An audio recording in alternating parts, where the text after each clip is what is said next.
Hello students, welcome to engineering brains. तो student, आज की वीडियो में हम लेकर आए हैं बेसिक इलेक्ट्रॉनिक्स इंजीनियरिंग का यूनिट नंबर 5, जो कि लास्ट यूनिट होने वाला है। बट उसके पहले firstly I really sorry for making delay for this video, because due to some reason I was not able to making this video. But students, now I am coming. तो चलिए हम start करेंगे unit number 5। तो firstly हम start करेंगे syllabus के साथ। तो देखो, सिलेबस में हम देखेंगे क्लासिफिकेशन ऑफ सेंसर्स, मतलब active sensors, passive sensors, then sensors का सिलेक्शन क्राइटेरिया एंड कैरेक्टरिस्टिक्स क्या होने वाले हैं। उसके बाद हम मोशन सेंसर देखेंगे, जो कि है हमारा एलवीडीटी। उसके बाद टेम्परेचर सेंसर्स में हम थर्मोकपल एंड आरटीडी देखेंगे। उसके बाद मैकेनिकल सेंसर से स्ट्रेन गेज, उसके बाद बायो सेंसर से, और block diagram of IoT based data acquisition and automation system हम देखेंगे। उसके बाद कम्युनिकेशन सिस्टम में हम देखेंगे ब्लॉक डायग्राम। उसके बाद कम्युनिकेशन मीडिया क्या होता है, वायर्ड होता है, वायरलेस होता है। उसके बाद इलेक्ट्रोमैग्नेटिक स्पेक्ट्रम देखेंगे, सेलुलर कॉन्सेप्ट देखेंगे, और उसके बाद block diagram of GSM system. ये सब सिलेबस हम इस यूनिट में कवर करने जा रहे हैं। मुझे पता है आपके एग्जाम बहुत ही पास आ रहे हैं, तो विदाउट टाइम पास डायरेक्ट हम ये वीडियो स्टार्ट करेंगे। और आपको आंसर कैसे लिखना है, और आपको सिलेबस में पूरा जो सिलेबस है वो हम यूनिट नंबर 5 का पूरा इस वीडियो में कवर करने जा रहे हैं। तो चलिए हम स्टार्ट करेंगे पहले सेंसर के साथ। तो देखो, सेंसर क्या होता है, आपने अगर सुना होगा तो आपको पता होगा, अगर नहीं पता है तो मैं बता रहा हूँ इधर। Sensor is a device that detects physical और एनवायरमेंट क्वांटिटी। क्या कर रहा है? फिजिकल और एनवायरमेंट क्वांटिटी मेजर कर रहा है, बराबर है, सेंस कर रहा है। जैसे कि आपने सुना होगा कि टेम्परेचर सेंसर क्या होता है। तो टेम्परेचर सेंसर क्या करता है? टेम्परेचर डिटेक्ट करता है। वो डिग्री में टेम्परेचर डिटेक्ट करेगा, टेम्परेचर कितना है, हाई टेम्परेचर है, लो टेम्परेचर है। उसके बाद हमारे पास गैस सेंसर भी होता है। तो वो क्या करता है? गैस डिटेक्ट करता है, वो अल्कोहल होगा या एनी अदर गैस होगा। उसके बाद हमें प्रेशर सेंसर भी होता है, जो क्या करता है? प्रेशर डिटेक्ट करता है कि प्रेशर कितना है। तो यहाँ पर हमने सेंसर के कुछ एग्जांपल निकाले। देखो, यहाँ पर अल्ट्रासोनिक सेंसर है, जो कि डिस्टेंस मेजर करता है। क्या करता है? Distance measure. उसके बाद एक गैस सेंसर है। ये गैस सेंसर क्या डिटेक्ट करता है? गैस डिटेक्ट करता है, या फिर हम ऐसे बोल सकते हैं कि गैस सेंस करता है। उसके बाद आयर सेंसर है। आयर सेंसर मतलब एक काम करता है इंफ्रारेड रेस के ऊपर। तो आयर सेंसर बेसिकली हम ऑब्जेक्ट डिटेक्शन के लिए यूज करते हैं। और उसके बाद ये हमारे दिख रहा है, ये भी क्या है? हमारा टेम्परेचर सेंसर है। तो बेसिकली ये सब टेम्परेचर सेंसर मतलब क्या कर रहे हैं? सब एनवायरमेंट फिजिकल क्वांटिटी यहाँ पर हम चेक कर रहे हैं। तो आपको सेंसर मतलब क्या, थोड़ी तो आइडिया आएगी होगी। देखो, उसके बाद हम देखेंगे एक्टिव सेंसर क्या होता है और पैसिव सेंसर क्या होता है। तो देखो, the sensor which do not require any external power source for their operation, मतलब सेंसर को ऑपरेट करने के लिए एनी एक्सटर्नल सोर्स नहीं लग रहा है, हमें एक्स्ट्रा कोई पावर सोर्स लगाने की जरूरत नहीं पड़ रही है, इसलिए इसे क्या बोलते हैं? हम एक्टिव सेंसर बोलते हैं। तो देखो, active sensors are self generating device which operates under energy conversion principle. देखो, इसको एक्सटर्नल एनी पावर सोर्स नहीं लग रहा है, मतलब क्या? इसको जो एनर्जी है वो खुद में सेल्फ जनरेट करनी पड़ेगी। तो इसकी वजह से इसे क्या कहा जाता है? एक्टिव सेंसर्स कहा जाता है। देखो, यहाँ पर एग्जांपल लिखे, थर्मोकपल है, पीजो इलेक्ट्रिक सेंसर है, फोटो सेल है। ये सब थर्मोकपल वगैरह हम सेंसर आगे जाके देखने वाले। उसके बाद हम पढ़ेंगे पैसिव सेंसर।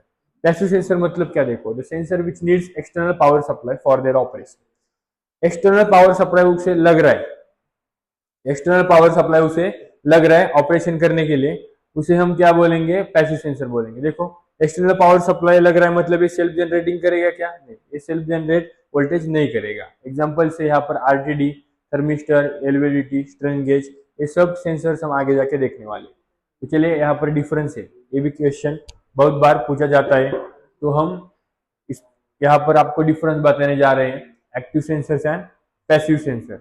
एक्टिव सेंसर में क्या? देखो, active sensor does not require external power supply, मैंने बता दिया है। पैसिव सेंसर में एक्सटर्नल पावर सप्लाई लगता है। यहाँ पर sensors are self generating devices, sensors are not self generating devices. देखो, थर्ड इस दो डिफरेंस सेम है, जैसे मैंने पहले ही बताया आपको। अब थर्ड डिफरेंस क्या है? देखो, यहाँ पर they produce output signal in the form of voltage. देखो, सेंसर क्या करते हैं? सेंस करने का काम करते हैं, लेकिन सेंस करने के बाद हमें आउटपुट में भी कोई तो देते हैं ना। तो आउटपुट में हमें क्या मिल रहा है? वोल्टेज मिल रहा है, करंट मिल रहा है। किसमें मिल रहा है? एक्टिव सेंसर में मिल रहा है। और यहाँ पर पैसिव सेंसर में हमें क्या मिल रहा है? देखो, they produce output signal in the form of variation in resistance. मतलब देखो, मैं यहाँ पर टेम्परेचर सेंसर यूज कर रहा हूँ, तो टेम्परेचर में अगर चेंज हो जाएगा तो मुझे यहाँ पर रेजिस्टेंस में चेंज दिखेगा। या फिर मुझे कैपेसिटेंस में चेंज दिखेगा। तो यहाँ पर मैं टेम्परेचर में चेंज करूंगा तो मुझे चेंज कहाँ पे दिखेगा, हमें रेजिस्टेंस में चेंज दिखेगा, तो उसे क्या बोलते हैं, पैसिव सेंसर। अगर एक्टिव सेंसर में देखो, अगर टेम्परेचर में चेंज आ गया तो मुझे यहाँ पर चेंज किस में दिखेगा, मुझे यहाँ पर चेंज दिखेगा वोल्टेज में। इसमें चेंज दिखेगा वोल्टेज में, मतलब आउटपुट में क्या चेंज हो रहा है, यहाँ पर वोल्टेज चेंज हो रहा है, यहाँ पर क्या हो रहा है, रेजिस्टेंस या कैपेसिटेंस चेंज हो रहा है।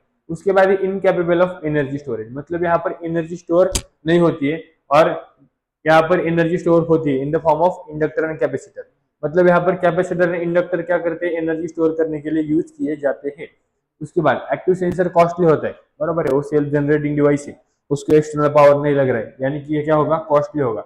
और ये क्या होगा, हमारा पैसिव सेंसर होगा, चीप। देखो यहाँ पर एग्जांपल मैंने पहले बता दिए, वही एग्जांपल आपको एज इट इज यहाँ पर लिखने। अगर ये क्वेश्चन आपको 6 मार्क के लिए पूछा जाएगा तो आपको ये 6 डिफरेंसेस लिखने। आगे जाके देखो क्या हम देखेंगे, selection criteria, characteristics of sensors.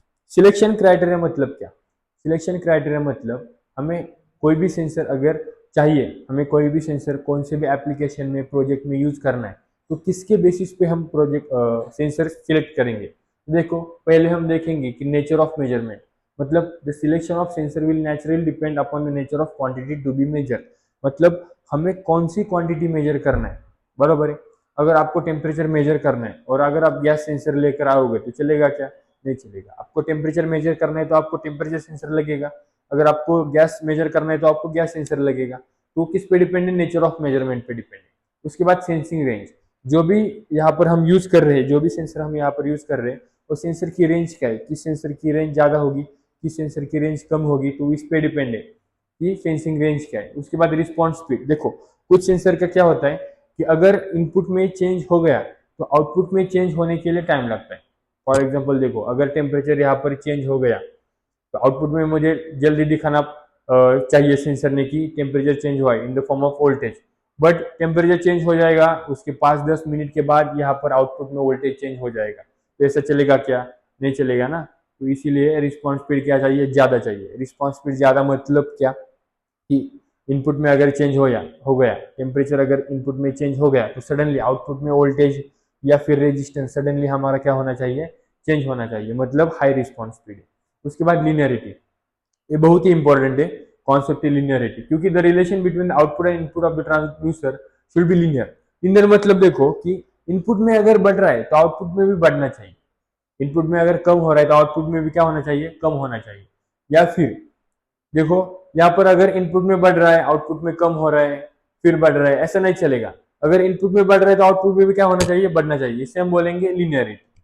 देखो उसके बाद एक्यूरेसी, एक्यूरेसी मतलब क्या, कि जो भी हमारा आउटपुट मिल रहा है वो एक्यूरेट मिल रहा है या नहीं मिल रहा है।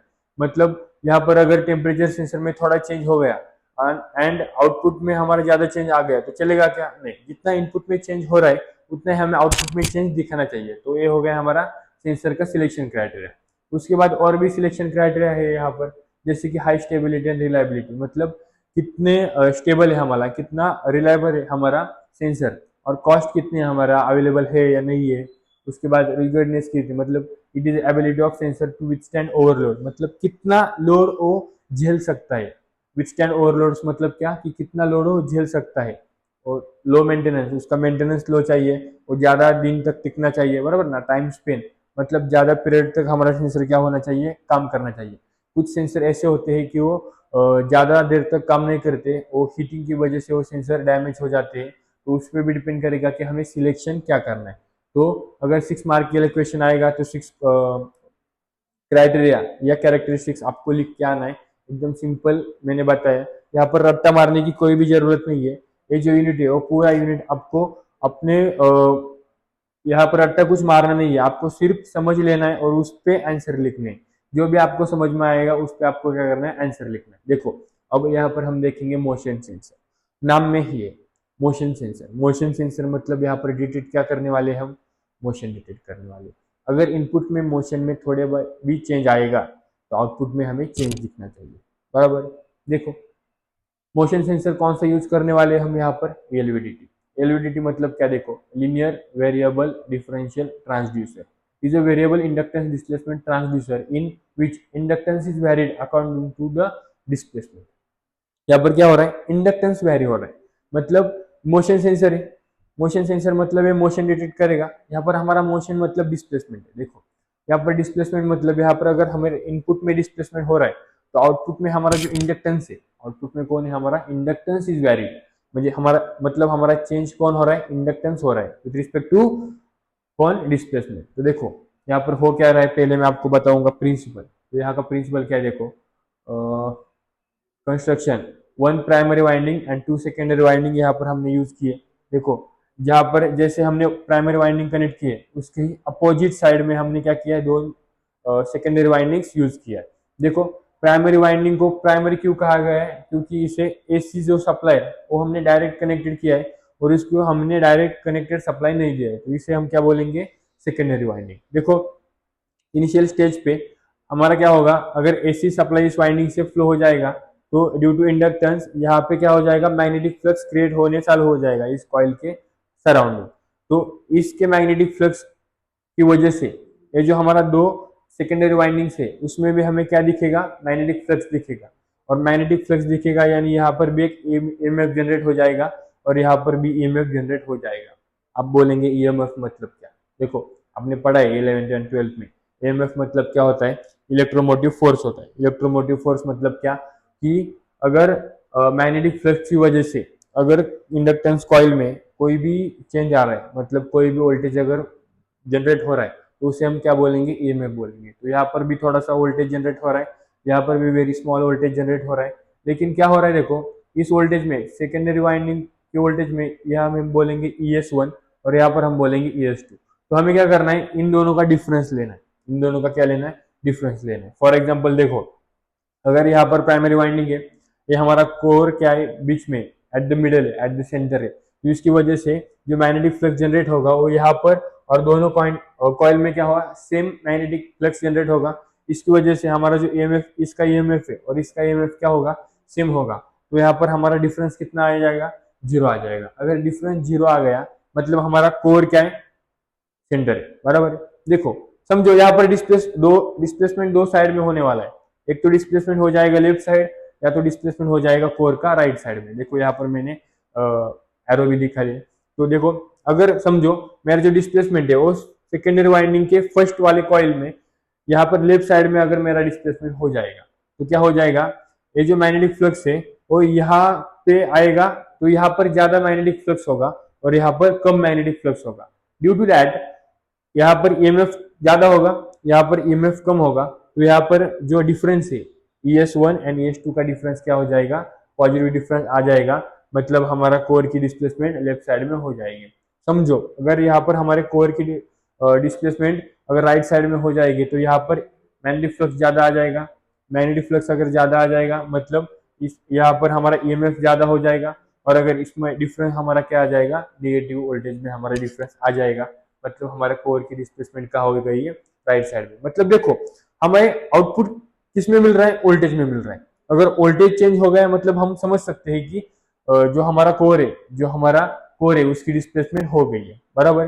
अब किधर हो गई, देखो अगर हमारा आउटपुट वोल्टेज 0 आ गया मतलब हमारा कोर बीच में मिडल में, अगर हमारा वोल्टेज पॉजिटिव आ गया मतलब हमारा कोर लेफ्ट साइड में मूव हो चुका है। अगर हमारा वोल्टेज और ईएमएफ अगर हमारा निगेटिव आया मतलब हमारा कोर क्या हो चुका है, राइट साइड में आ चुका है। देखो मैंने यहाँ पर भी सेम लिखा है। कंस्ट्रक्शन में क्या है, the linear variable differential transformer consist of single primary winding, हमने देखा ऊपर सिंगल प्राइमरी वाइंडिंग है and two secondary windings S1 and S2 on a hollow cylindrical former. देखो the secondary windings have an equal number of turns. देखो यहाँ पर जो turns है सेकेंडरी वाइंडिंग से, वो जो टर्न्स है वो सेम होना चाहिए और इसके अपोजिट डायरेक्शन में होना चाहिए। इसकी डायरेक्शन अगर ऐसी है तो इसकी डायरेक्शन क्या होना चाहिए, अपोजिट होनी चाहिए। देखो but they are connected in series opposition so that the EMF includes EMF induced in the coil oppose each other and the output voltage is given by। देखो आउटपुट वोल्टेज मतलब हमारा small EMF, तो output voltage में हमें क्या मिलने वाला है, दोनों का डिफरेंस। मैंने बताया आपको दोनों का क्या लिखना है, डिफरेंस लेना है। और वर्किंग मैंने सेम जो भी यहाँ पर मैंने बोला है अभी वही same as it is working मैंने यहाँ पर लिखी है। अगर आपको कॉन्सेप्ट समझ में आया है तो फटाक से सिर्फ आपको ये पढ़ना है वर्किंग और यही सेम एज इट इज आपको पेपर में छप के आना है। चलो यहाँ पर एडवांटेजेस है, हाई एक्यूरेसी है, फ्रिक्शनलेस ऑपरेशन है, उसकी लाइफ जो है ऑपरेशनल लाइफ वो ज़्यादा है। उसके बाद एप्लीकेशन है, मतलब हम यहाँ पर लीनियर डिस्प्लेसमेंट मेजर करने के लिए यूज कर सकते हैं, या फिर feedback in control system use कर सकते हैं। उसके बाद थिकनेस एंड लेवल अगर हमें मेजर करना है तो इस कंडीशन में भी हम क्या एलवीडीटी यूज कर सकते हैं, जो कि हमारा मोशन सेंसर हो चुका है। उसके बाद एकदम इंपॉर्टेंट एंड इंटरेस्टिंग टॉपिक है जो कि टेम्परेचर सेंसर। देखो, आपने टेम्परेचर सेंसर देखा, लेकिन सिलेबस में दो टेम्परेचर सेंसर आपको पढ़ना है। एक टेम्परेचर सेंसर है थर्मोकपल और दूसरा टेम्परेचर सेंसर है हमारा आरटीडी। तो पहले हम देखेंगे थर्मोकपल, उसके बाद हम देखेंगे आरटीडी। देखो, थर्मोकपल मतलब क्या? Thermo electric transducer is a temperature transducer which convert thermal energy into an electrical energy. Thermal energy मतलब क्या? हमारा जो टेम्परेचर है वो हमारी थर्मल एनर्जी है। उस थर्मल एनर्जी को इलेक्ट्रिकल एनर्जी में कन्वर्ट करने का काम कौन कर रहा है? थर्मोकपल कर रहा है। मुझे पता है थर्मोकपल आपको अभी भी समझ में नहीं आया है, छोड़ दो, मैं आपको एकदम एकदम सिंपल लैंग्वेज में बताना जा रहा हूँ। देखो, हम पहले देखेंगे principal. When two dissimilar metals are connected to each other to form two junctions। देखो, दो अलग अलग क्या हो रहा है? मेटल्स अगर कनेक्ट हो रहे हैं, देखो यहाँ पर ए जो मेटल है हमारा वो अलग मेटल है हमारा, और ए जो मेटल की वायर है हमारी वो क्या है? अलग है।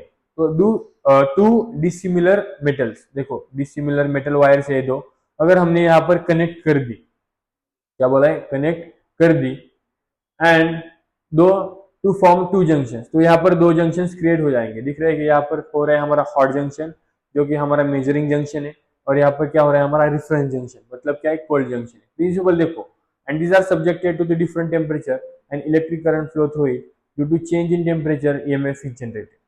मतलब क्या? देखो, यहाँ पर हमने दो डिसिमिलर वायर्स कनेक्ट कर दी, उसकी वजह से यहाँ पर दो जंक्शन आ चुके हैं। तो एक हॉट जंक्शन होगा, एक रिफरेंस जंक्शन, उसे हम कोल्ड जंक्शन भी बोलते हैं। तो रिफरेंस जंक्शन की वजह से देखो यहाँ पर टेम्परेचर डिफरेंस आ रहा है, और टेम्परेचर डिफरेंस आने की वजह से यहाँ पर क्या हो रहा है? ईएमएफ जनरेट हो रहा है। टेम्परेचर डिफरेंस आने की वजह से क्या हो रहा है? ईएमएफ जनरेट हो रहा है, और इस इफेक्ट को, मतलब टेम्परेचर में अगर चेंज हो रहा है तो हमें ईएमएफ मिल रहा है, इस इफेक्ट को हम क्या बोलेंगे? सीबैक इफेक्ट बोलेंगे। तो this EMF is proportional to the temperature difference between the two junctions. Proportional मतलब क्या? देखो, प्रोपोर्शनल मतलब अगर इसका डिफरेंस, टेम्परेचर डिफरेंस अगर बढ़ गया तो हमें आउटपुट में ईएमएफ भी क्या हो जाएगा? बढ़ेगा। अगर टेम्परेचर डिफरेंस कम हो गया तो आउटपुट में हमें वोल्टेज मिलेगा, वो भी क्या मिलेगा? कम मिलेगा। मतलब आउटपुट में वोल्टेज पे हम देख सकते हैं कि टेम्परेचर बढ़ रहा है, घट रहा है। देखो, यहाँ पर आप बोलेंगे एक कैसे पॉसिबल है? देखो, हमें करना कुछ नहीं है, ये जो हमारा रेफरेंस पॉइंट है, रेफरेंस जंक्शन है, वो कांस्टेंट रहेगा।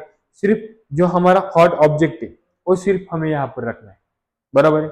अगर इसका टेम्परेचर अगर बढ़ेगा, हमारा जो हॉट ऑब्जेक्ट है उसका टेम्परेचर अगर बढ़ेगा तो क्या हो जाएगा? इसका डिफरेंस बढ़ेगा, तो आउटपुट में वोल्टेज बढ़ेगा। अगर हॉट ऑब्जेक्ट का डिफरेंस अगर कम, हॉट ऑब्जेक्ट का टेम्परेचर अगर कम आ जाएगा, मतलब यहाँ पर डिफरेंस भी क्या आ जाएगा? कम, और वोल्टेज में हमें पता चलेगा कि वोल्टेज कम आ रहा है, मतलब हमारा टेम्परेचर क्या हो रहा है? चेंज हो रहा है, टेम्परेचर क्या हो रहा है? कम हो रहा है। इतना सिंपल कॉन्सेप्ट है थर्मोकपल। बट ये एक्टिव है या पैसिव है? एक इसमें आउटपुट मिल रहा है हमें वोल्टेज में, ईएमएफ में, तो यहाँ पर हमें इसके बोलेंगे एक्टिव सेंसर बोलेंगे। मैंने बताया ना आपको कि एक्टिव सेंसर में हमें output in the form of voltage and current मिलता है, और पैसिव सेंसर में हमें output in the form of resistance और इंडक्टेंस कैपेसिटेंस मिलता है। थर्मोकपल का मैंने आपको सब बता दिया। यहाँ पर थर्मोकपल का वर्किंग जो मैंने आपको अभी एक्सप्लेन किया वही मैंने यहाँ पर लिखा हुआ है। उसके बाद देखो आरटीडी मतलब क्या? Resistance temperature detector. Resistance temperature detector. Thermocouple में क्या हो रहा था? थर्मोकपल में अगर इनपुट में टेम्परेचर चेंज हो जाएगा तो हमें आउटपुट में वोल्टेज चेंज हो रहा था, बराबर है। अगर टेम्परेचर बढ़ेगा तो आउटपुट में वोल्टेज बढ़ेगा, टेम्परेचर कम तो वोल्टेज कम। यहाँ पर ऐसा नहीं हो रहा है। यहाँ पर क्या हो रहा है? देखो, रेजिस्टेंस बोला है ना, मतलब टेम्परेचर बढ़ेगा तो रेजिस्टेंस बढ़ेगा, टेम्परेचर कम हो जाएगा तो रेजिस्टेंस कम हो जाएगा। लेकिन कैसे? देखो, यहाँ पर मैं बताने जा रहा है आपको। पहले हम प्रिंसिपल देखेंगे। RTD works on the principal that the electrical resistance of the metal increases with an increase in temperature. मतलब क्या? देखो, हमें पता है अगर कौन सा भी मेटल है, कौन सी भी हम मेटल वायर यूज कर रहे हैं, तो अगर उस मेटल वायर का टेम्परेचर बढ़ता है, टेम्परेचर क्या होता है? बढ़ता है, तो उस वायर का रेजिस्टेंस भी बढ़ता है, बराबर है क्या? नॉर्मल है, एकदम नॉर्मल कॉन्सेप्ट है, एकदम सिंपल कॉन्सेप्ट है, जो आपने 9th और 10th में भी पढ़ा होगा कि अगर कौन से भी मेटल का अगर टेम्परेचर बढ़ता है तो उसका रेजिस्टेंस भी क्या हो जाता है? बढ़ जाता है। तो यहाँ पर कंस्ट्रक्शन क्या किया है देखो हमने, RTD is made using pure metal wire like platinum, निकल और कॉपर। यहाँ पर हमने ये जो वायर निकाला है ना, ये जो हमारा केबल है, देखो ये केबल हमने किससे यूज किया है? निकेल प्लेटिनम और कॉपर की हमारे यहाँ पर वायर है। उसके नीचे हमने यूज किया है सिरेमिक कोर। सिरेमिक कोर मतलब यहाँ पर प्योर इंसुलेटर यूज किया है हमने, और प्योर इंसुलेटर के ऊपर हमने क्या किया है, कॉपर या निकल प्लेटिनम की क्या किया है, वायर वाउंड किया है। उसके ऊपर हमने क्या किया है, प्रोटेक्टिव केसिंग। क्यों? क्योंकि यहाँ पर डैमेज नहीं होना चाहिए, बराबर है। और यहाँ पर हमने 2 लीड्स लगाए उस वायर की। देखो नॉर्मली वर्किंग कैसे है इसका। देखो ये जो हमारा आरटीडी है, उसके आसपास हम क्या जाएंगे, हॉट ऑब्जेक्ट लेकर जाएंगे। हॉट ऑब्जेक्ट लेकर जाने के बाद ये जो हमारा वाइंडिंग्स है, ये जो हमारा वायर्स है, वो वायर्स में क्या होगा, टेम्परेचर बढ़ेगा।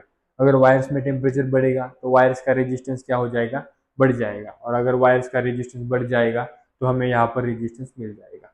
आया समझ में? मतलब वायर का रेजिस्टेंस बढ़ जाएगा तो हमें यहाँ पर रेजिस्टेंस में भी चेंज, मतलब इनपुट में टेम्परेचर चेंज होएगा, तो इनपुट में टेम्परेचर चेंज मतलब वायर में टेम्परेचर चेंज, वायर में टेम्परेचर चेंज मतलब रेजिस्टेंस चेंज, और रेजिस्टेंस आउटपुट में हमें चेंज हुआ हुआ मिलेगा। आया समझ में? एकदम सिंपल। अब बोलेंगे कि रेजिस्टेंस कैसे मेजर करेंगे। तो देखो हमें पता है कि टेम्परेचर चेंज हो जाएगा तो रेजिस्टेंस चेंज हो जाएगा, लेकिन जो चेंज हुआ हुआ रजिस्टर है हमारा, रेजिस्टेंस है, और रेजिस्टेंस हम व्हीटस्टोन ब्रिज के यूज करके हम निकाल सकते हैं। पता है आपको व्हीटस्टोन ब्रिज कैसा होता है? देखो हमें पता है कि व्हीटस्टोन ब्रिज में क्या होता है, 4 रेजिस्टर्स हम यूज करते हैं। देखो ये हमारा फर्स्ट रेजिस्टेंस है, ये हमारा सेकेंड रेजिस्टेंस है।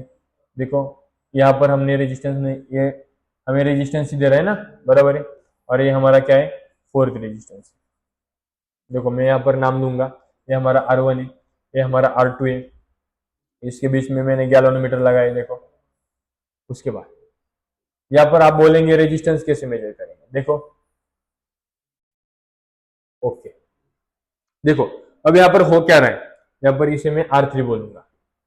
हाँ, ये जो हमारा 2 रेजिस्टेंस है वो हमें पता है नॉन रेजिस्टेंस होते हैं, जिसकी वैल्यू हमें पता होता है। और यहाँ पर एक होता है हमारा अननोन रेजिस्टेंस, एक होता है हमारा अननोन रेजिस्टेंस, और एक होता है हमारा स्टैंडर्ड वेरिएबल रेजिस्टेंस। कौन सा होता है? Standard variable resistance. तो देखो यहाँ पर टोटल कितने रेजिस्टेंस है, 4।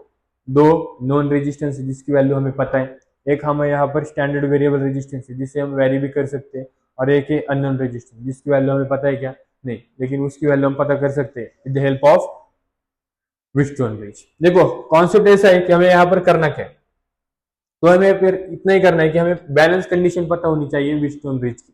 तो व्हीटस्टोन ब्रिज मतलब क्या, R1 अपॉन R2। देखो R1 upon R2 is equal to क्या होगा, R3 अपॉन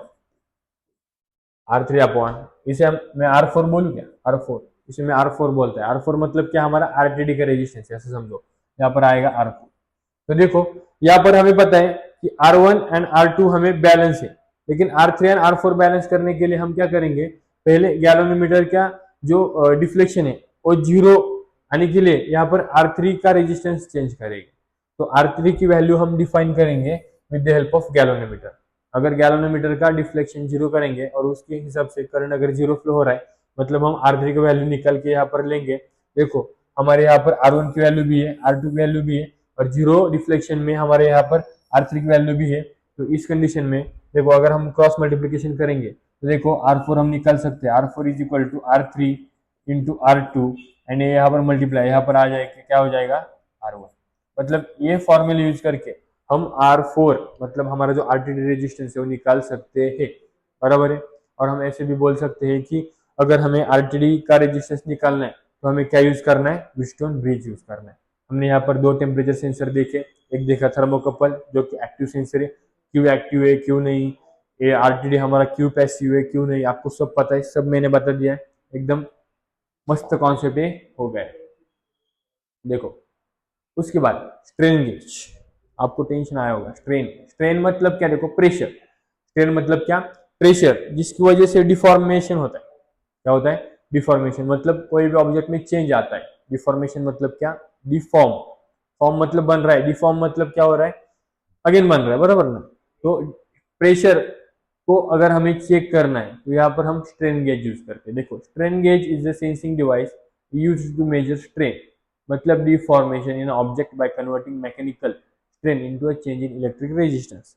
यहाँ पर भी क्या हो रहा है, देखो अगर इनपुट में प्रेशर आ गया मतलब स्ट्रेन आ गया, मतलब यहाँ पर हमने फोर्स डाल दिया, उसकी वजह से यहाँ पर डिफॉर्मेशन होगा। डिफॉर्मेशन होने के बाद हमें आउटपुट में क्या चेंज मिलेगा, हमें चेंज मिलेगा रेजिस्टेंस। बराबर है, एकदम बराबर। देखो ये हमारा स्ट्रेन गेज है, ये क्या काम करेगा, अगर इनपुट में प्रेशर बढ़ेगा मतलब स्ट्रेन बढ़ेगा तो आउटपुट में क्या बढ़ेगा, रेजिस्टेंस बढ़ेगा।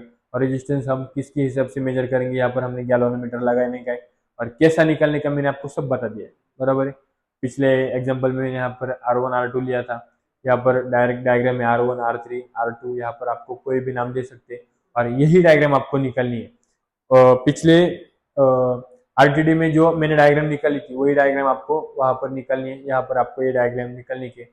एक इंपॉर्टेंट थिंग मैं आपको बताना चाहता हूँ स्ट्रेन गेज पढ़ाने से पहले, अगर आपको एग्जाम में अच्छे मार्क्स लाने हैं तो आपको क्या करना है, पहले तो खास करके इलेक्ट्रॉनिक्स में आपको जो डायग्राम है वो अच्छे निकालने की, अच्छे मतलब डायग्राम इतनी सी नहीं निकालने की, एकदम स्मॉल डायग्राम नहीं निकालने की, आपको कम से कम आधा पेज तो भरना चाहिए। ऐसे आपको बड़ी सी डायग्राम निकालने की, उसको प्रॉपर आपको नेमिंग करना है और उसके बाद आपको उस डायग्राम को क्या करना है, बॉक्स करना है। एकदम सिंपल एंड अट्रैक्टिव आपका जो इम्प्लीमेंटेशन चाहिए पेपर में, क्योंकि आप आंसर कैसे लिखते हैं उस पर भी डिपेंड करता है कि आपको मार्क्स कितने मिलेंगे। डायग्राम एकदम बड़ी आनी चाहिए और उसके बाद आपका थ्योरी स्टार्ट होनी चाहिए। तो देखो यहाँ पर स्ट्रेन गेज कैसे काम करते हैं हम देखेंगे। When force is applied to any metallic wire, its length increases due to strain. देखो क्या हो रहा है, the more is the applied force, more is the strain and more is the increase in length of the wire। मतलब क्या कि अगर हमने अप्लाइड जो फोर्स अप्लाई किया है वो फोर्स अगर बढ़ेगा तो स्ट्रेन, मतलब फोर्स अगर बढ़ेगा तो स्ट्रेन मतलब क्या है, जो डिफॉर्मेशन है वायर पे, अगर वायर का जो लेंथ है वो क्या हो जाएगा, चेंज हो जाएगा।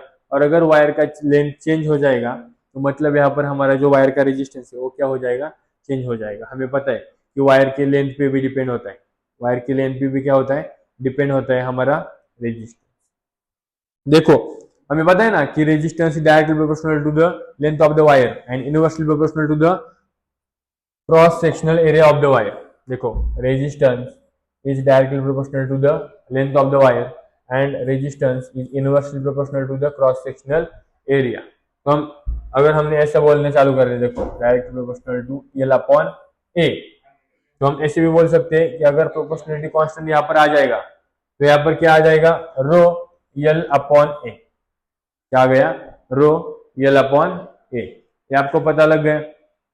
देखो उसके बाद कंस्ट्रक्शन, और strain gauge consist of thin metallic wire और अरेंज इन जिगजैग पैटर्न। यहाँ पर हमने देखो जो भी थिन मेटेलिक वायर हमने यहाँ पर यूज की है वो जिगजैग में की है, बराबर है। और नीचे वाला जो सरफेस है हमारा रेक्टेंगुलर सरफेस वो किससे बना है, देखो this metal grid is mounted on the thin insulating banking. Paper और प्लास्टिक हमने यहाँ पर यूज किया है, मतलब पेपर और प्लास्टिक का हमने रेक्टेंगुलर शीट लिया है और उसके ऊपर हमने क्या किया है, मेटेलिक वायर की जिगजैग पैटर्न बनाया है। देखो अगर हम यहाँ पर प्रेशर उस पर डालेंगे तो उस पर डिफॉर्मेशन हो जाएगी। डिफॉर्मेशन मतलब क्या कि जो लेंथ वायर की लेंथ है वो चेंज हो जाएगी। हमें पता है resistance is directly proportional to the length, मतलब लेंथ चेंज हो गई मतलब हमारा रेजिस्टेंस चेंज हो जाएगा। और रेजिस्टेंस हम कैसे मेजर करेंगे, तो रेजिस्टेंस हम मेजर करेंगे with the help of keystone bridge. यहाँ पर हम गैल्वेनोमीटर लगाएंगे और हम रेजिस्टेंस मेजर करेंगे। आपको सब बता दिया है मैंने, यहाँ का वर्किंग सेम मैंने जो आपको बताया आपको वही लिखना है आपको, आप आपकी लैंग्वेज में भी लिख सकते हैं। उसके बाद बायोसेंसर, देखो biosensor is an analytic device that uses a biological element to detect specific substance.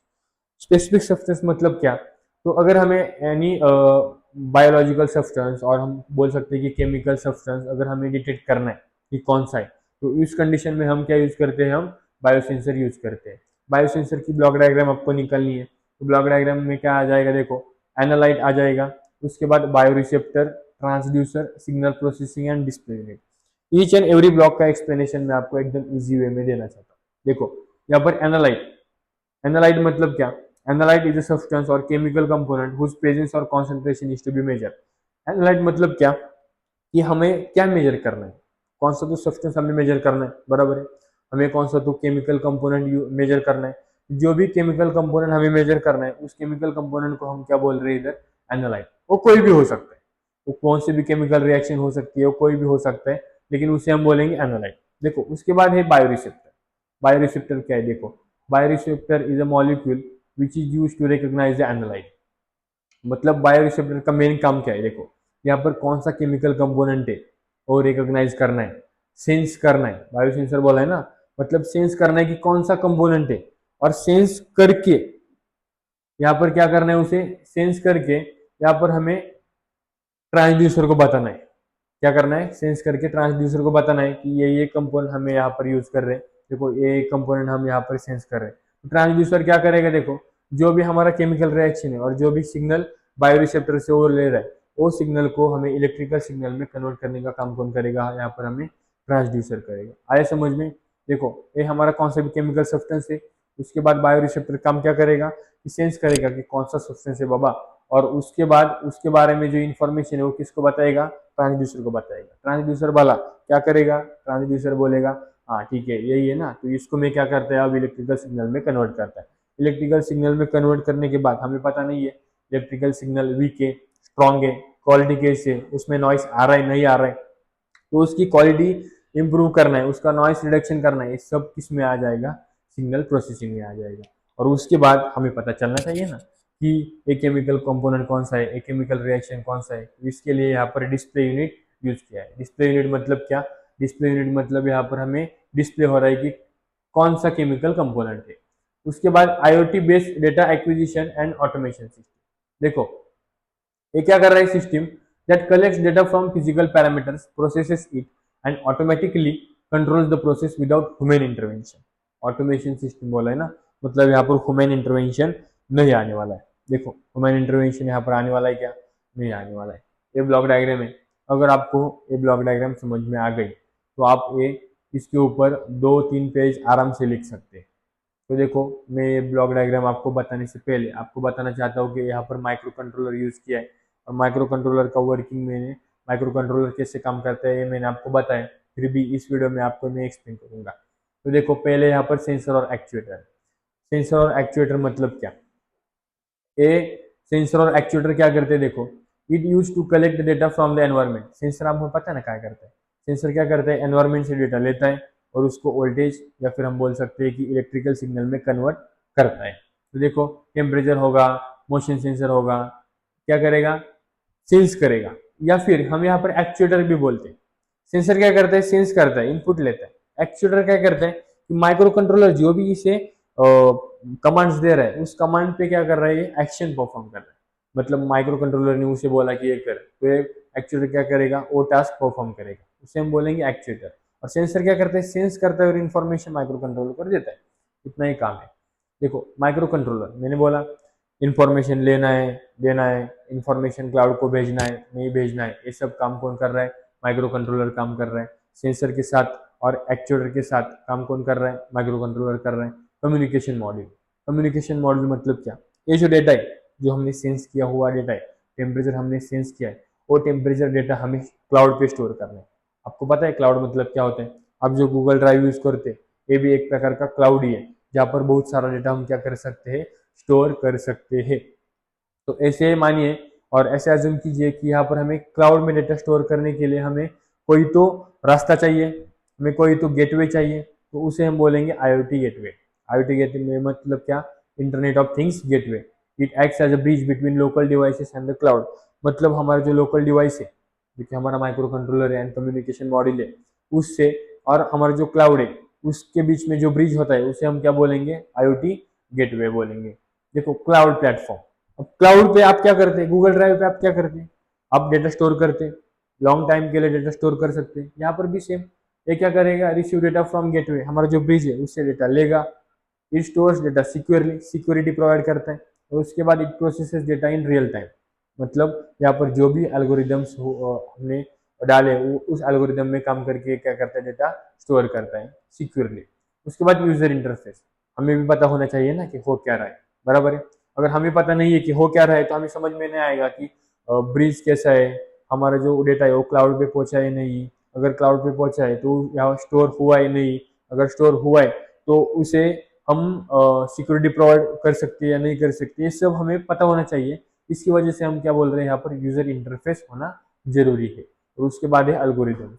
Algorithms मतलब क्या, कि जो भी लॉजिक हमारे दिमाग में चल रहा है, जो भी प्रोसेस हमें डेटा पे करना है वो क्लाउड पे करना होगा, या फिर ये सारे सिस्टम पे अगर कोई भी एल्गोरिदम्स, कोई भी लॉजिक अगर हमें यूज करना है तो इसे हम क्या बोलेंगे, एल्गोरिदम बोलेंगे। फॉर एग्जांपल देखो, मैं आपको एक एग्जांपल देता हूँ कि समझो ये हमारा एक रूम है, देखो हमारा होम ही है समझो, उसमें ऐसा सेंसर मैंने लगा दिया है कि अगर टेम्परेचर 37 से बढ़ जाएगा तो हमारा फैन ऑटोमेटिक चालू हो जाएगा।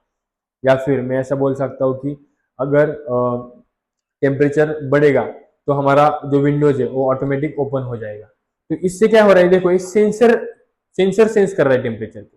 सेंसर डेटा किसको देगा, सेंसर डेटा देगा हमारा माइक्रो कंट्रोलर को। यहाँ पर टेम्परेचर बढ़ रहा है, ऐसा हो रहा है, वैसा हो रहा है, ये डेटा किसको देगा, माइक्रो कंट्रोलर को। तो देखो अगर हमें, मैंने यहाँ पर बोला ना कि सेंसर क्या कर रहा है, सेंस कर रहा है सिर्फ। मैंने क्या बोला कि अगर टेम्परेचर 37 से ज्यादा हो गया तो क्या होना चाहिए, विंडोज ऑटोमेटिक ओपन होना चाहिए। तो देखो अगर टेम्परेचर 37 से ज्यादा हो गया तो सेंसर क्या करेगा, माइक्रो कंट्रोलर को बताएगा, माइक्रो कंट्रोलर क्या हो जाएगा, हो गया 37 से ज्यादा टेम्परेचर आ गया, तो माइक्रो कंट्रोलर कमांड देगा, किसको कमांड देगा, एक्चुएटर को कमांड देगा कि जल्दी से जल्दी क्या कर, ओपन कर। किसको ओपन कर, विंडोज को ओपन कर। मतलब क्या, यहाँ पर मोटर भी यूज कर सकते हैं ना एज एक्चुएटर। मतलब मोटर क्या करेगी, घूमेगी, मतलब हमारे जो विंडो है ओपन हो जाएगी। ये सब डेटा हमें क्लाउड में स्टोर करना है कि कितने बजे टेम्परेचर बढ़ गया, कितने बजे टेम्परेचर कम हो गया, विंडो ओपन हो गई, विंडो ओपन नहीं हो गई, सब डेटा हमें स्टोर करना है क्लाउड पे, परमानेंट के लिए या फिर टेम्परेरी के लिए। तो इसकी वजह से हमें आईओटी गेटवे चाहिए, और आईओटी गेटवे उसके बाद हमें पता होना चाहिए कि रियल में क्या चल रहा है नहीं, हुआ है नहीं, ओपन विंडोज हुआ है नहीं, तो ये सब हमें पता होना चाहिए। और ये सब मैंने आपको जो बताया कि ऐसा होने से ऐसा होना चाहिए, टेम्परेचर उसके ऊपर जाने से विंडोज ओपन होनी चाहिए, नीचे आने से क्लोज होनी चाहिए, ये सब क्या है, लॉजिक है मेरा, बराबर है। आपने अगर सी लैंग्वेज पढ़ी है तो इसमें सी इफ एल्स में लॉजिक लगाते हैं, इतना सिंपल लॉजिक है ये सिर्फ। ये लॉजिक हमने एल्गोरिथम्स में यूज किया है। एकदम सिंपल एग्जांपल मैंने आपको बता दिया है। उसके बाद हम देखेंगे block diagram of communication system. Communication मतलब क्या, हम कम्युनिकेशन करते हैं, मतलब क्या करते हैं, एक दूसरे से बात करते हैं। लेकिन यहाँ पर जो बातें वो डायरेक्टली नहीं हो पा रही, यहाँ पर हम डिजिटल टेक्नोलॉजी यूज कर रहे हैं। देखो कम्युनिकेशन सिस्टम, देखो यहाँ पर कोई भी इंफॉर्मेशन और इनपुट सिग्नल, वो इनपुट सिग्नल जाएगा इनपुट ट्रांसड्यूसर को। इनपुट ट्रांसड्यूसर क्या करेगा, देखो द इंफॉर्मेशन और input signal can be in the form of sound signal और पिक्चर्स और in the form of data. Input signal क्या भी हो सकता है, कुछ भी हो सकता है। वो साउंड हो सकता है, वो पिक्चर हो सकता है, वो वीडियो हो सकता है, वो कौन सा भी डेटा हो सकता है, वो वॉइस हो सकता है, कोई भी डेटा हो सकता है। उस डेटा को इलेक्ट्रिकल सिग्नल में कन्वर्ट करने का काम कौन करेगा, इनपुट ट्रांसड्यूसर करेगा।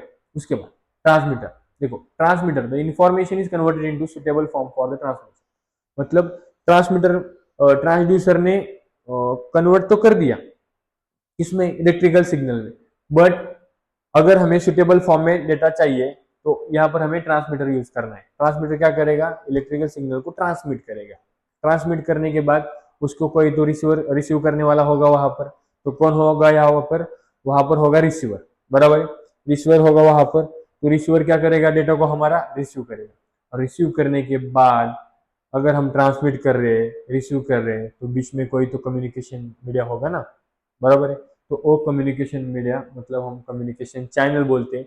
और नॉइज जो कॉन्सेप्ट होता है, नॉइज जो कॉन्सेप्ट होता है वो कॉन्सेप्ट किस में आता है, कम्युनिकेशन चैनल में आता है।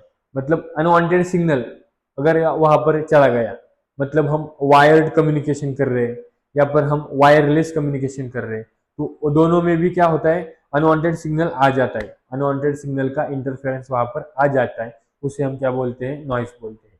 और यहाँ पर आउटपुट ट्रांसड्यूसर, आउटपुट ट्रांसड्यूसर क्या करेगा, जो भी हमारा इनपुट जो भी हमारा इलेक्ट्रिकल सिग्नल है जो रिसीवर ने रिसीव किया है, receiver as it is signal किसको देगा, आउटपुट ट्रांसड्यूसर को देगा। आउटपुट ट्रांसड्यूसर को जो भी इलेक्ट्रिकल सिग्नल मिलेगा, उस इलेक्ट्रिकल सिग्नल को प्योर फॉर्म में, प्योर मतलब हमारा साउंड हो सकता है, वॉइस हो सकता है, मैंने जैसे बताया आपको, पिक्चर हो सकता है, मूवी हो सकता है, कुछ भी हो सकता है, वो आपको आउटपुट में मिलेगा। देखो साउंड का एग्जांपल में लेते हैं यहाँ पर, देखो साउंड है, यहाँ पर साउंड को कन्वर्ट किया इलेक्ट्रिकल सिग्नल में, इलेक्ट्रिकल सिग्नल को ट्रांसमिट किया ट्रांसमीटर ने थ्रू द वायरलेस और वायर कम्युनिकेशन चैनल, ये हम आगे जाके देखेंगे। ये रिसीव किया रिसीवर ने, रिसीवर ने क्या रिसीव किया, साउंड किया, इलेक्ट्रिकल सिग्नल किया, इसने इलेक्ट्रिकल सिग्नल भेजा है, तो ये इलेक्ट्रिकल सिग्नल रिसीव करेगा ना। इलेक्ट्रिकल सिग्नल को अगेन साउंड में कन्वर्ट करने का काम कौन करेगा, आउटपुट ट्रांसड्यूसर करेगा। आपको समझ में आ गया, देखो यहाँ पर मैंने वही लिखा है सब। कम्युनिकेशन चैनल मतलब क्या, देखो, it is the medium through which signal travels from transmitter to receiver. Medium है, कम्युनिकेशन करने का क्या है, मीडियम है, थ्रू विच हम कम्युनिकेशन कर सकते हैं।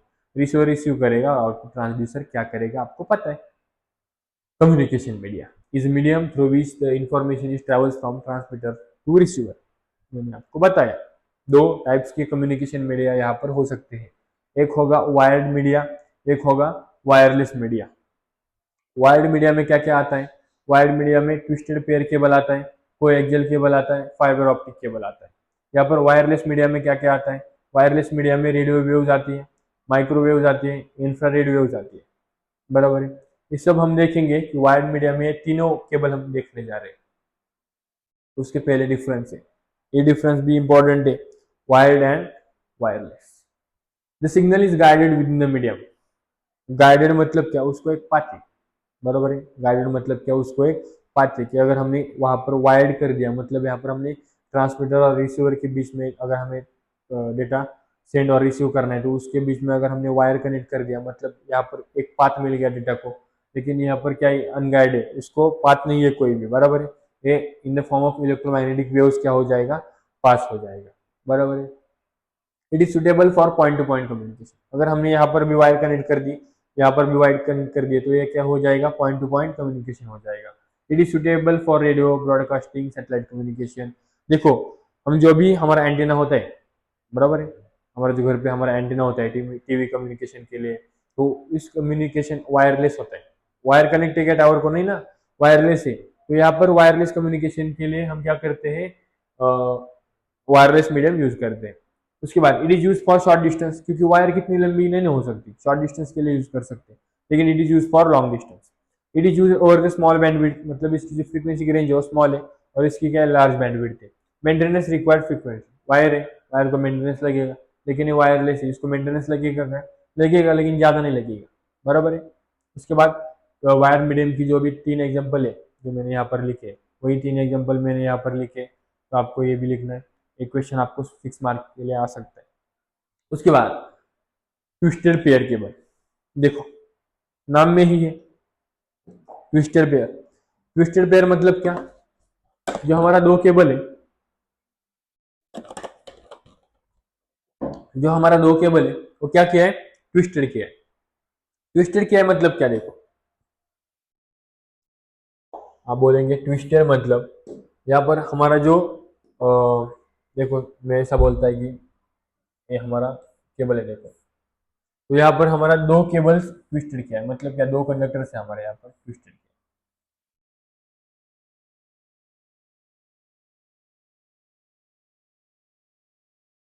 देखो इसे हम बोलेंगे ट्विस्टेड पेयर केबल। देखो ये जो हमारा है वो प्रोटेक्टिव शीट है, प्रोटेक्टिव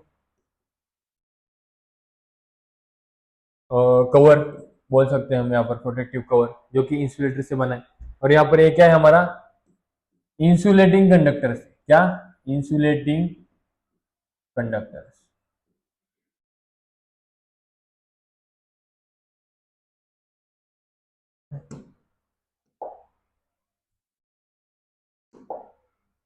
इंसुलेटिंग कंडक्टर, हाँ।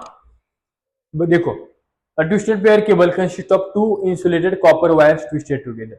यहाँ पर दो हमारा कॉपर वायर्स है, वो कॉपर वायर्स हमने क्या किया है, ट्विस्टेड कर दिए। तो the twisting helps to reduce noise and electromagnetic interference. मतलब जो हमारा इलेक्ट्रोमैग्नेटिक इंटरफेरेंस होता है, इलेक्ट्रोमैग्नेटिक इंटरफेरेंस मतलब क्या, देखो ये केबल है, इस केबल से अगर करंट फ्लो हो जाएगा तो उसके आजू बाजू में सराउंडिंग्स में मैग्नेटिक फील्ड जनरेट हो जाएगी, इलेक्ट्रिक फील्ड जनरेट हो जाएगी। तो इसकी इलेक्ट्रिक या मैग्नेटिक फील्ड का असर इस वायर में नहीं पड़ना चाहिए और इस वायर का असर इस वायर में नहीं पड़ना चाहिए, उसे हम बोलते हैं इलेक्ट्रोमैग्नेटिक इंटरफेरेंस। तो एक दूसरे में कोई भी असर नहीं पड़ना चाहिए और हमें जो इसमें नॉइस आ रहा है, मतलब अनवांटेड सिग्नल आ रहा है, वो सिग्नल भी रिड्यूस करने के लिए क्या होते हैं, मदद होती है, बराबर है। There are two types of twisted pair cable, one है अनशिल्डेड ट्विस्टेड पेयर। अनशिल्डेड मतलब देखो यहाँ पर डायरेक्ट प्रोटेक्टिव कवर है एंड इंसुलेटिंग कंडक्टर है, यहाँ पर मैंने कोई सी भी शील्ड प्रोवाइड की है क्या, नहीं है। तो ये वायर कौन सी मेरी अनशिल्डेड ट्विस्टेड पेयर है। आप बोलेंगे अभी शिल्डेड ट्विस्टेड पेयर कैसे, तो देखो शिल्डेड में आपको क्या करना है, सिर्फ एक शिल्डेड पार्ट बढ़ाना है। देखो कैसे बढ़ाएंगे, ये मेरा प्रोटेक्टिव लेयर है, देखो प्रोटेक्टिव कवर है मेरा, ये प्रोटेक्टिव कवर। उसके बाद एक मेरी मेटेलिक शील्ड होती है। क्या होती है? Metallic shield. तो ऐसे हम निकाल सकते हैं मेटेलिक शील्ड। यहाँ पर उन्होंने डायग्राम नहीं निकाली, मैं आपको निकाल के बता रहा हूँ। और सेम यहाँ पर क्या हो जाएगा, कंडक्टर्स आपको दिखेंगे। ट्विस्टिंग किया है, क्या किया है यहाँ पर? ट्विस्टिंग किया। देखो आए समझ में? तो यहाँ पर क्या हो जाएगा, सिर्फ ये जो मेटेलिक शील्ड है, कौन सी शील्ड है? मेटेलिक शील्ड यहाँ पर आ गई। तो देखो इससे डिफरेंस क्या आ रहा है? अनशील्डेड में मेटेलिक शील्ड नहीं है, मतलब it consist of twisted wire pairs without any shielding, so noise reduction is achieve only by the twisting the wires. मतलब यहाँ पर अगर हमें नॉइस रिड्यूस करना है तो हम नॉइस सिर्फ ट्विस्टिंग करके ही कर सकते हैं। दूसरा कौन सा हमारे यहाँ पर ऑप्शन है क्या? नहीं है। लेकिन यहाँ पर अगर हमें नॉइस रिड्यूस करना है तो हम ये ट्विस्टिंग से भी नॉइस रिड्यूस कर सकते हैं। और यहाँ पर हमने जो मेटेलिक शील्ड यूज की है, मेटेलिक शील्ड की यूज करने की वजह से भी यहाँ पर हमें नॉइस रिडक्शन हम कर सकते हैं। The shield provides extra protection against electromagnetic interference. देखो यहाँ पर इलेक्ट्रोमैग्नेटिक इंटरफेरेंस भी कम किया जा सकता है with the help of metallic shield. तो इन दोनों में से अच्छे वायर कौन से? शील्डेड ट्विस्टेड पेयर, क्योंकि यहाँ पर नॉइस रिडक्शन भी अच्छा हो जाएगा और इलेक्ट्रोमैग्नेटिक इंटरफेरेंस भी क्या हो जाएगा? अच्छा हो जाएगा। उसको बाद कोएक्सियल केबल हम देखेंगे। कोएक्सियल केबल में देखेंगे is a transmission cable in which one central conductor is surrounded by any insulating layer. देखो एक कंडक्टर है हमारा, सेंट्रल कंडक्टर, ये सराउंडेड किया है हमारे इंसुलेटर के साथ, बराबर है, ये हमारा इंसुलेटर है। और उसके बाद हमें अगेन हमने मेटेलिक शील्ड यूज की है। क्या यूज किया है? मेटेलिक शील्ड यूज किया है। And outer protective covering and all arrange along the same axis. देखो यहाँ पर अगर हम देखेंगे तो यहाँ पर एक कंडक्टर है, यहाँ पर अगेन एक कंडक्टर है, और यहाँ पर क्या है? इंसुलेटर है। अगर दो कंडक्टर के बीच में कभी भी एक इंसुलेटर आ जाता है तो वहां पर डाइलेक्ट्रिक का कॉन्सेप्ट आ जाता है, बराबर है। आपको बताऊंगा मैं, देखो coaxial cable it consist of two concentric conductors namely as inner conductor and outer conductor separated by dielectric material, बराबर है। देखो ये हमारा इनर कंडक्टर है, ये हमारा आउटर कंडक्टर है, और एक कंडक्टर के बीच में हमने इंसुलेटर यूज किया है। ये इंसुलेटर हमारा एज अ डाइलेक्ट्रिक मटेरियल काम करेगा। External conductor is in the form of metallic shield and used for the shielding purpose. मतलब शील्डिंग करने के लिए हम क्या करते हैं? यूज करते हैं। और due to shielding provide this cable has excellent noise immunity. अपने सेटअप बॉक्स में जो पीछे हम केबल लगाते हैं वो केबल देखिए क्या, कौन सा भी सेटअप बॉक्स, वो जो केबल होती है वो हमारी कौन सी होती है? कोएक्सियल केबल होती है। और अगर आपने इथरनेट यूज किया है तो हमने जो ट्विस्टेड पेयर केबल देखी ना, तो ट्विस्टेड पेयर केबल किस में यूज किए जाते हैं? लैन में। इथरनेट की जो केबल होती है ना लैन की, उसमें हम यूज करते हैं। कोएक्सियल किस में बताया मैंने? सेटअप बॉक्स में। जो हमारी स्मॉलेस्ट पिन होती है, एकदम स्मॉलेस्ट वाली, और उसमें हम वो बहुत इंपॉर्टेंट होती है। वो कौन से होते हैं? हमारा कोएक्सियल केबल होती है। उसके बाद optical fibre cable. Optical fibre cable मतलब क्या? कि अगर हमें डेटा लॉन्ग डिस्टेंस में प्रोवाइड करना है, लॉन्ग मतलब बहुत बहुत दूर, तो इस कंडीशन में हम क्या यूज करते हैं? ऑप्टिकल फाइबर केबल यूज करते हैं। ऑप्टिकल फाइबर केबल क्यों यूज करते हैं? देखो an optical fibre cable that transmits the information in the form of light. ये क्या करता है? जो डेटा है वो electrical signal in the form of current नहीं, वोल्टेज नहीं, किसमें? लाइट में प्रोवाइड करता है। यहाँ पर क्या होता है? देखो core is the central part which is made up of glass और plastic through which light travels. ये जो हमारा कोर है ना, वो ग्लास से या फिर प्लास्टिक से बना हुआ है, जिससे हमारा क्या होता है? जो लाइट है वो पास होती है। कैसे पास होती है मैं आपको बताऊंगा। But cladding surrounds the core and has a low refractive index. Low refractive index मतलब मैं आपको बताता है कि लाइट कैसे पास होती है। देखो समझो ये मेरा कोर है,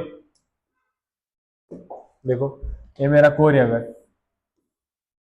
समझो ये मेरा कोर है, इतना बड़ा मैंने निकाला है, और अगर आप यहाँ से लाइट डाल दें, लाइट देखो ऐसे पास हो जाएगी। यहाँ जो इंटरनल रिफ्लेक्शन हो रहा है इसे हम क्या बोलते हैं? टोटल इंटरनल रिफ्लेक्शन बोलते हैं। मतलब लाइट जब भी पास हो रही है तो इंटरनल रिफ्लेक्शन क्या होना चाहिए? यहाँ पर आ जाएगा। इंटरनल रिफ्लेक्शन के हिसाब से यहाँ पर रिफ्लेक्टिव इंडेक्स क्या है उस पर डिपेंड है कि हमारा फास्ट होने वाला है, स्लो होने वाला है। यहाँ पर क्या बोला है कि हमारा जो रिफ्लेक्टिव इंडेक्स है, रिफ्लेक्टिव इंडेक्स क्या है? हमारा लो है। मतलब यहाँ पर हमारा जो रिफ्लेक्शन है वो ज्यादा नहीं हो रहा है, मतलब हमारा सिग्नल क्या हो रहा है? फास्ट पास हो रहा है। आया आपको समझ में? हाँ। उसके बाद protective jacket protects the fibre from the mechanical damage and environment effects. Damage होने के चांसेस बढ़ जाते हैं यहाँ पर, क्योंकि यहाँ पर ये जो केबल है वो लॉन्ग डिस्टेंस के लिए यूज कर सकते हैं। हम सी में, जो हमारा समुद्र होता है, उसमें भी हम क्या करते हैं, एक केबल यूज करते हैं फॉर लॉन्ग डेटा ट्रांसमिशन, बराबर। वर्किंग देखो, optical fibers works on the principle of total internal reflection. मैंने आपको बताया कि लाइट कैसे रिफ्लेक्ट होती है। When light enters the core it strikes the core cladding boundary at the suitable angle and gets totally reflected, and reflect होते होते क्या होता है, डेटा पास हो जाता है। इलेक्ट्रोमैग्नेटिक स्पेक्ट्रम, इलेक्ट्रोमैग्नेटिक स्पेक्ट्रम मतलब क्या, कि हमारा जो डिफरेंट डिफरेंट रेंजेस है, इसके रेंजेस, फ्रीक्वेंसी के रेंजेस है, बराबर है, वो कौन से वेव्स प्रोवाइड करते हैं, बराबर है। जैसे कि हमने देखा कि रेडियो वेव्स क्या होते हैं, हमें देखना है कि माइक्रोवेव्स क्या होते हैं, इंफ्रारेड वेव्स क्या होते हैं। तो अलग अलग फ्रीक्वेंसी में अलग अलग रेज फॉर्म होते हैं और अलग अलग एप्लीकेशन में हम यूज करते हैं। क्या बोला मैंने, अलग अलग वेवलेंथ में, अलग अलग फ्रीक्वेंसी में हमारा क्या होता है, रेज रेज भी डिफरेंट डिफरेंट हो जाता है। जैसे कि अल्ट्रा वायलेट रेज हो गया, या फिर इंफ्रारेड वेव्स हो गया, तो अलग अलग वेव्स हो जाते हैं।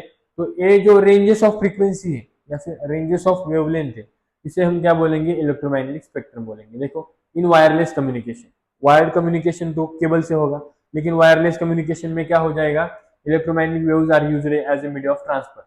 मतलब ट्रांसफर करने के लिए हम क्या करेंगे, इलेक्ट्रोमैग्नेटिक वेव्स यूज करेंगे। तो इलेक्ट्रोमैग्नेटिक वेव्स के भी टाइप्स होते हैं कि कौन सा इलेक्ट्रोमैग्नेटिक वेव्स की फ्रीक्वेंसी क्या है और वेवलेंथ क्या है, उस पर डिपेंडिंग हमारा वेव्स कौन सा है। देखो यहाँ पर ये से हम जो लेफ्ट साइड अगर जाएंगे तो हमारा जो वेवलेंथ है वो बढ़ रहा है, अगर अगर हम राइट साइड में जाएंगे तो हमारी क्या बढ़ रही है, यहाँ पर हमारी फ्रीक्वेंसी बढ़ रही है। देखो इसका सब, ये सब डायग्राम आपको निकालने का है। यहाँ पर ELF है, मतलब extremely low frequency, very low frequency, medium frequency, high frequency, very high frequency, ultra high frequency, super high frequency and extremely high frequency, बराबर है। ये सब किस में आता है, देखो हम रेडियो वेव सुने आपने, बराबर है। रेडियो वेव्स मतलब क्या, उसकी वेवलेंथ बहुत ही बड़ी होती है, बट उसकी फ्रीक्वेंसी क्या होती है, कम होती है। बेसिकली जो रेडियो वेव्स होती है वो हम रेडियो कम्युनिकेशन के लिए यूज करते हैं, बराबर है। उसके बाद आता है माइक्रोवेव्स, मैंने यहाँ पर लिखा नहीं है। देखो पहला क्या आता है, रेडियो वेव्स आता है, उसके बाद आता है माइक्रोवेव्स। रेडियो वेव्स के एप्लीकेशन मैंने आपको बता दिया है, बराबर है। रेडियो वेव्स बहुत ज्यादा वेवलेंथ होती है और फ्रीक्वेंसी वहां बढ़ रही है, मतलब यहाँ पर क्या हो रही है, कम हो रही है, मतलब बहुत ही कम फ्रीक्वेंसी यहाँ पर उसकी होती है। उसके बाद आता है यहाँ पर माइक्रोवेव्स, क्या आता है, माइक्रोवेव्स। देखो माइक्रोवेव्स की जो वेवलेंथ है वो रेडियो वेव्स की क्या होती है, कम होती है। इसी वजह से हम सैटेलाइट कम्युनिकेशन के लिए, यहाँ पर सैटेलाइट कम्युनिकेशन के लिए यहाँ पर हम क्या यूज करते हैं, माइक्रोवेव यूज करते हैं। उसके बाद यहाँ पर इंफ्रारेड रेज। इंफ्रारेड मतलब क्या, जो हम रिमोट यूज करते हैं ना, टीवी का रिमोट, उसमें जो सिग्नल होता है, जो रेज होती है, जो वेव्स होती है, वो कौन सी वेव्स होती है, इंफ्रारेड वेव्स होती है। उसके बाद यहाँ पर विजिबल, जो हमें आंखों से दिखता है, जो लाइट हमें आंखों से दिखता है वो किस रीजन में आता है, विजिबल रीजन में आता है। और उसके बाद है अल्ट्रावायलेट। अल्ट्रावायलेट मतलब क्या, जो हमारा अल्ट्रावायलेट है वो हम बेसिकली मेडिकल एप्लीकेशंस में यूज करते हैं, बराबर है। उसके बाद और दो आता है, अल्ट्रावायलेट के बाद भी और दो आता है। कौन सा दो आता है, देखो अल्ट्रावायलेट के बाद में आता है एक्सरेज आते हैं, देखो एक्सरेज। उसके बाद गामा रेज भी आता है। हाँ, एक्सरेज मतलब क्या, कि अगर आपको मेडिकल इमेजिंग करना है, इमेजिंग मतलब आपको इमेज निकलनी की है, अगर आपकी कौन से भी बोन होगा या भी कौन से भी पार्ट के अगर अगर आपको इमेजिंग निकलनी है, तो इस कंडीशन में हम क्या यूज करते हैं, एक्सरेज यूज करते हैं। आप बोलते हैं ना एक्सरेज निकालने जा रहे हैं, तो वो एक्सरेज यहाँ पर वो यूज किया जाता है। उसके बाद गामा रेज। गामा रेज क्या है, देखो अगर आपको कैंसर ट्रीटमेंट में, और अगर at the very very smallest, अगर कौन सा भी न्यूक्लियर लेवल पे अगर आपको कोई भी पार्ट का काम करना है, बॉडी के बोल रहा है मेडिकल में, बोला ना मैंने, कैंसर ट्रीटमेंट होगा और एनी कौन सा भी ट्रीटमेंट, तो इसकी उस कंडीशन में हम क्या यूज करते हैं, गामा रेज यूज करते हैं। तो टोटल यहाँ पर इलेक्ट्रोमैग्नेटिक स्पेक्ट्रम में मैंने क्या क्या एक्सप्लेन किया आपको, देखो रेडियो वेव्स क्या होते हैं, माइक्रोवेव्स क्या है, इंफ्रारेड वेव्स क्या है, विजिबल क्या है, अल्ट्रावायलेट क्या है, उसके बाद एक्सरेज कहाँ पर यूज किए जाते हैं और गामा रेज यूज किए जाते हैं। स्टूडेंट देखो यहाँ पर नोट्स ज्यादा मैंने यहाँ पर इसका नहीं निकाले, लेकिन जो भी मैंने यहाँ पर बोला है इस क्वेश्चन के लिए सिर्फ आपको ये लिखना है कि सबका मैंने आपको एप्लीकेशन बता दिया है। रेडियो वेव्स का एप्लीकेशन क्या है, रेडियो कम्युनिकेशन। माइक्रोवेव्स का सैटेलाइट कम्युनिकेशन, आईआर का रिमोट, टीवी का रिमोट, विजिबल का जो हमें ऑप्टिकल के लिए कोई भी यूज करना पड़ता है लाइट, वो विजिबल लाइट हम यूज करते हैं। Ultraviolet medical application, x-rays medical imaging बोल सकते हैं, इमेज निकालने के लिए। और क्या हमारे इसका किसके लिए यूज करते हैं हम यहाँ पर, कैंसर ट्रीटमेंट के लिए। चलो, मोबाइल कम्युनिकेशन।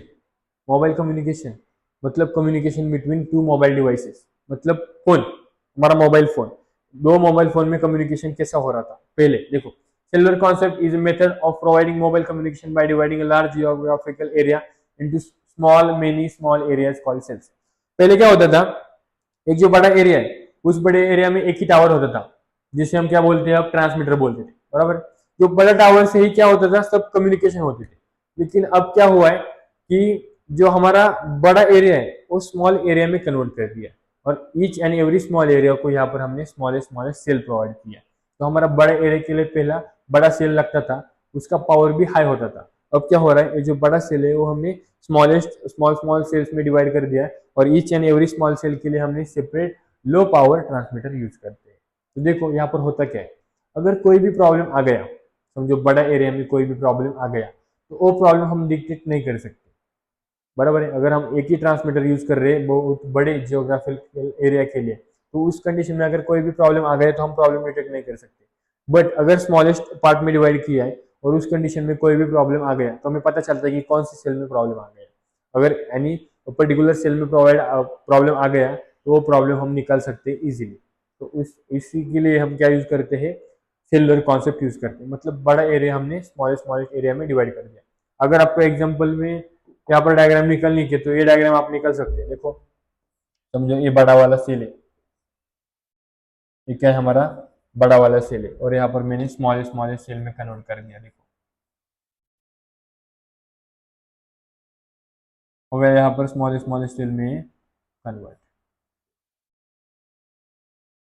तो ये क्या हो जाएगा हमारा, ये हो जाएगा हमारा सेलुलर कॉन्सेप्ट। आया समझ में? देखो उसके बाद क्या लिखा है यहाँ पर मैंने, the entire service area is divided into cell and each cell has a base station. Base station मतलब क्या, बेस स्टेशन मतलब हमारा टावर। टावर पता है आपको सभी को, तो टावर मतलब हमारा बेस स्टेशन होता है। Mobile communication refers to the conversation establish between two users at two different places with their handheld equipment, मतलब हमारा mobile device. Initially the focus of mobile communication was towards voice, मतलब पहले mobile communication किसकी वजह से use किया जाता था, किसके लिए यूज किया जाता था, वॉइस के लिए। अब मोबाइल कम्युनिकेशन पे हम वीडियो भेज सकते हैं, ऑडियो भेज सकते हैं, पिक्चर भेज सकते हैं, मूवी भेज सकते हैं, मैसेज एसएमएस भेज सकते हैं, कुछ भी भेज सकते हैं। That includes electronic mail, internet access. Same मैं जो यहाँ पर बोल रहा हूँ वही यहाँ पर मेंशन किया हुआ है, सब आपको सिर्फ एक बार रीड करना है। उसके बाद GSM system, student last concept है हमारा जीएसएम सिस्टम। जीएसएम मतलब क्या, global system for mobile communication. अब ये जो इंटरेस्टिंग टॉपिक है, ये इतना इंटरेस्टिंग टॉपिक है कि इस टॉपिक से आपको पता लग जाएगा कि हमारे फोन में सिम कार्ड का क्या मतलब है, सिम कार्ड का काम क्या है, हम मोबाइल अगर कॉल किसी दूसरे को लगाता है तो सब प्रोसेस कैसे हो जाती है, ये सब प्रोसेस है। ये प्रोसेस हमने कितने पार्ट्स में डिवाइड किए, देखो यहाँ पर 3 सब सिस्टम है। पहले सब सिस्टम है हमारी मोबाइल स्टेशन, दूसरी सब सिस्टम है हमारी बेस स्टेशन सब सिस्टम, और तीसरी सिस्टम है हमारी नेटवर्क सब सिस्टम। ईच एंड एवरी सब सिस्टम का हम यहाँ पर क्या देखेंगे, एक्सप्लेनेशन देखेंगे। आपको डायरेक्ट पता चल जाएगा कि हमारा कम्युनिकेशन कैसे हो रहा है। लास्ट कॉन्सेप्ट एकदम इंटरेस्टिंग होने वाला है, बट ये कॉन्सेप्ट चालू करने से पहले मैं आपको बताने जा रहा हूँ कि ये यूनिट इस कॉन्सेप्ट के बाद हम एंड करेंगे। स्टूडेंट्स अगर आपने सब्सक्राइब नहीं किया है तो मैं आपको ये भी बता रहा हूँ कि आपको सब्सक्राइब करना है, क्योंकि अगले सेमिस्टर में एक नए सब्जेक्ट के साथ हम आपको दिखेंगे और हम आएंगे नए सब्जेक्ट लेकर ओनली फॉर यू। तो चलिए इतना ही मैं आपको बोलूंगा, क्योंकि हमारे जो टीम है वो आपके लिए बहुत एफर्ट्स ले रही है, तो आपको सिर्फ सब्सक्राइब करना तो बनता है। चलो जीएसएम सिस्टम, तो जीएसएम सिस्टम में मैंने बोला आपको 3 सब सिस्टम है। पहला सब सिस्टम हम पढ़ेंगे, देखो सिम मतलब क्या। सिम मतलब क्या हमारा, देखो सिम मतलब हमारा क्या है, सब्सक्राइबर आइडेंटिटी मॉड्यूल। जो हमारा सब्सक्राइबर है, बराबर है ना, सब्सक्राइबर का आइडेंटिटी मॉड्यूल है, बराबर है। वो मॉड्यूल क्या करता है, स्टोर सब्सक्राइबर इंफॉर्मेशन, मतलब जो सब्सक्राइबर है उसका इंफॉर्मेशन स्टोर करता है, उसका मोबाइल नंबर हो गया, उसका एड्रेस हो गया, जो भी इंफॉर्मेशन है वो स्टोर करने का काम कौन करता है? Subscriber identity module. ये जो सिम कार्ड है सब्सक्राइबर आइडेंटिटी मॉड्यूल, ये हमने डाल दिया मोबाइल फोन में। यमी मतलब क्या? मोबाइल इक्विपमेंट मोबाइल फोन में डाल दिया, मोबाइल फोन को पता चला है ओके ये यूजर हमें यूज कर रहा है, बराबर है। अब ये मोबाइल इक्विपमेंट क्या करेगा? ट्रांसमिट एंड रिसीव करेगा सिग्नल। बट ये mobile phone transmit and receive signal किससे करेगा? मैंने बताया ना, बेस स्टेशन। यहाँ पर क्या है? बेस ट्रांस रिसीवर स्टेशन मतलब हमारा टावर। बीटीएस बीटीएस बीटीएस मतलब हमारा क्या? टावर। अब देखो ये जो मोबाइल इक्विपमेंट है वो हमारा बीटीएस से कनेक्ट हो जाएगा, बराबर है। टावर क्या करता है? यहाँ जो ट्रांसमिटिंग एंड रिसीविंग का जो प्रोसेस है वो टावर करता है, मतलब सिग्नल ट्रांसमिट करना है मोबाइल इक्विपमेंट से, सिग्नल रिसीव करना है, ये सब कौन करता है? टावर करता है। देखो नंबर ऑफ मोबाइल इक्विपमेंट्स एक बीटीएस से कनेक्ट होते हैं। देखो यहाँ पर नंबर ऑफ बीटीएस है, बराबर है। मतलब समझो यहाँ पर हजारों मोबाइल इक्विपमेंट्स एक बीटीएस से कनेक्ट हुए। यहाँ पर 2-3 हजार इक्विपमेंट्स इस बीटीएस से मतलब इस टावर से कनेक्ट हुए। यहाँ पर 2-3 हजार इस बीटीएस से कनेक्ट हुआ है। तो इस बीटीएस को कंट्रोल करना है, क्या करना है? कंट्रोल करने का काम कौन करता है? बीएससी करता है। बीएससी का फुल फॉर्म क्या है? Base station controller. Base station को कंट्रोल करने का काम कौन करेगा? कंट्रोलर करने। आएगा समझ में? टावर क्या कर रहा है? इक्विपमेंट से डायरेक्ट बातें कर रहा है, बट इस टावर को कंट्रोल करने का काम कौन कर रहा है? बीएससी कर रहा है। बीएससी मतलब बेस स्टेशन कंट्रोलर, नाम में ही है, ठीक है। बेस स्टेशन कंट्रोलर ने कंट्रोल कर दिया, तो यहाँ पर number of base station controller हो सकते हैं। देखो चल कैसे रहा है, देखो बेस स्टेशन कंट्रोलर भी नंबर ऑफ हो सकते हैं। तो बेस स्टेशन कंट्रोलर डायरेक्ट किससे कनेक्ट है? एमएससी। किससे? एमएससी। बीएससी एमएससी ये नहीं पढ़ा रहा हूँ, यहाँ पर ये बीएससी एमएससी पढ़ा रहा, बराबर। अब बोलेंगे इंजीनियर से सर यहाँ क्या आ गया, वहां नहीं, मैं इंजीनियरिंग सिखा रहा हूँ, लेकिन यहाँ पर हम क्या पढ़ रहे हैं? एमएससी कॉन्सेप्ट है।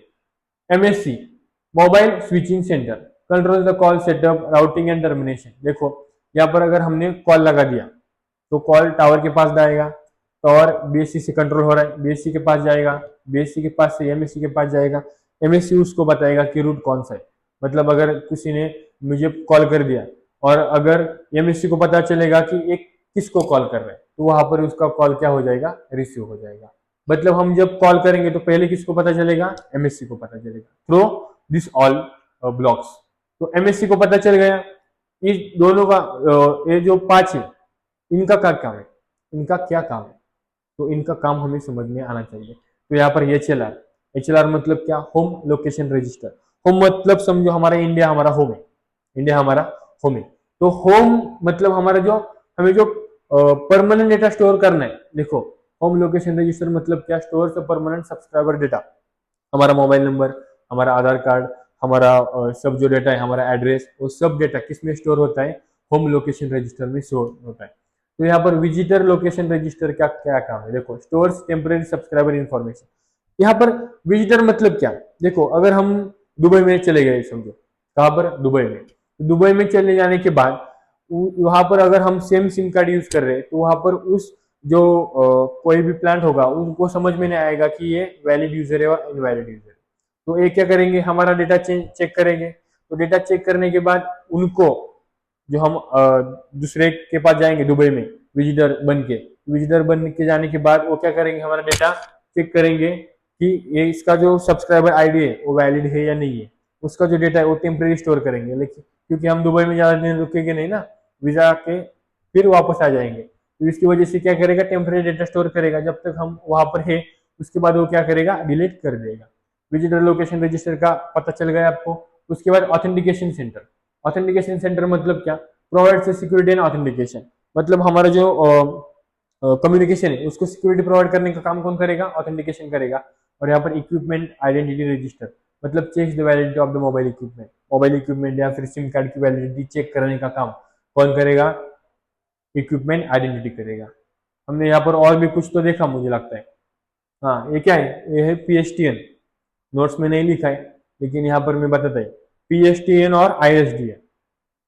पीएसटीएन का फुल फॉर्म लिख लो। पीएसटीएन का फुल फॉर्म है पब्लिक स्विच टेलीफोन नेटवर्क, और आईएसडीएन का फुल फॉर्म है इंटीग्रेटेड सर्विस डिजिटल नेटवर्क। ऊपर है टेलीफोन नेटवर्क, नीचे है डिजिटल नेटवर्क। देखो अगर हमें वॉइस भेजना है, यहाँ पर क्या हो गया? मोबाइल इक्विपमेंट से हमने वॉइस भेजी है, मतलब हमने कुछ तो बोला, तो वो वॉइस का कम्युनिकेशन अगर करना है तो उस कंडीशन में हम टेलीफोन नेटवर्क यूज करते हैं। टेलीफोन नेटवर्क हम यहाँ पर यूज करते हैं।